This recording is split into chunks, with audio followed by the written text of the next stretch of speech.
ನಮಸ್ತೆ, ಇದು ಯುಗಾದಿ ಹಬ್ಬದ ದಿನ ಮಾಡಿರುವಂಥ ವಿಡಿಯೋ. ದೇವ್ರ ಪೂಜೆನ ನಾವು ಈ ರೀತಿ ಮಾಡಿದ್ದೀವಿ. ದೇವ್ರಿಗೆ ಬೇವಿನ ಸೊಪ್ಪು ಮತ್ತು ಮಾವಿನ ಸೊಪ್ಪನ್ನು ಕೂಡ ಮಡಿಸಿದ್ದೀವಿ ಹೂವಿನ ಜೊತೆಗೆ.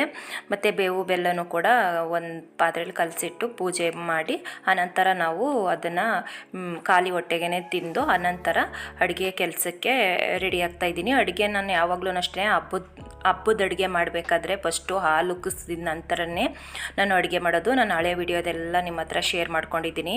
ಮಕ್ಕಳು ಇಬ್ಬರೂ ಹಾಸ್ಟೆಲಲ್ಲೇ ಇರೋದು, ಅದರಿಂದ ನಾನೇನು ಹಬ್ಬಕ್ಕೆ ಏನು ಮಾಡೋಕ್ಕೆ ಹೋಗಲಿಲ್ಲ. ಬರೀ ಬೇಳೆ ಸಾಂಬಾರು, ಅನ್ನ, ಪುಳಿಯೋಗರೆ ಮಾಡಿದ್ದೆ. ಅದಕ್ಕೆ ನಮ್ಮ ಊರ್ಗಿತ್ತಿ ಅವಳು ಮಾಡಿರೋ ಅಂಥ ಹಬ್ಬದ ಅಡುಗೆನ ಮನೆಗೆ ಕೊಟ್ಟು ಕಳಿಸಿದ್ಲು. ಒಬ್ಬಿಟ್ಟು, ಬೋಂಡ, ಪಾಯಸ ಮತ್ತು ಪಲ್ಯನ ಕೊಟ್ಟು ಕಳಿಸಿದ್ಲು. ನಾನೇನು ಮಾಡೋಕ್ಕೆ ಹೋಗಲಿಲ್ಲ. ನನ್ನ ಮಗ ಸಮ್ಮರ್ ಕ್ಯಾಂಪ್ಗೆ ಹೋಗಿದ್ದಾನೆ ಮತ್ತು ನನ್ನ ಮಗಳು ಹಾಸ್ಟೆಲಲ್ಲಿರೋದು. ಮನೆಯಲ್ಲಿ ಪೂಜೆ ಎಲ್ಲ ಮುಗಿದ ನಂತರ ನಾವು ಗೋಪಾಲ ಸ್ವಾಮಿ ಬೆಟ್ಟಕ್ಕೆ ಹೋಗಿದ್ದೋ. ದೇವ್ರ ದರ್ಶನ ಅಂತೂ